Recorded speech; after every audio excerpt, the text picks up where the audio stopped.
यांची लातूरच्या अहमदपूरहून निघालेले शेतकरी सहदेव होणाळे आणि गणेश सूर्यवंशी खांद्यावर नांगर घेऊन भिवंडीमध्ये पोहोचले। 450 किलोमीटरचा हा पायी प्रवास करून शेतकऱ्यांच्या कर्जमाफीसाठी हे दोघे जण सोमवारी मंत्रालयात मागणी करणार आहेत।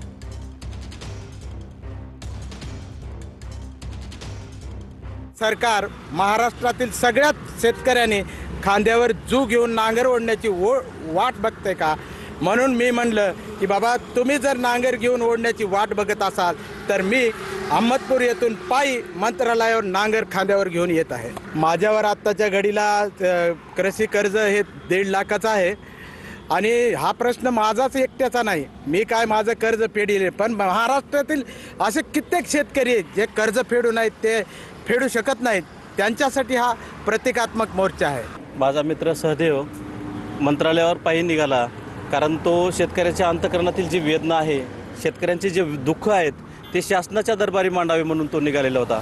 आणि ही वेदना जर आपण नाही मांडली तर शासनाला शेतकऱ्यांचं दुःख कळणार नाही असं तो म्हणाला। त्याच्यासाठी मी सुद्धा त्याला साथ आणि सोबत करावी आणि आपण सुद्धा मंत्रालयापर्यंत जावं आणि शासनाच्या दरबारी शेतकऱ्यांचं दुःख मांडावं म्हणून मी त्याच्यासोबत साथ आणि सोबत करत आहे।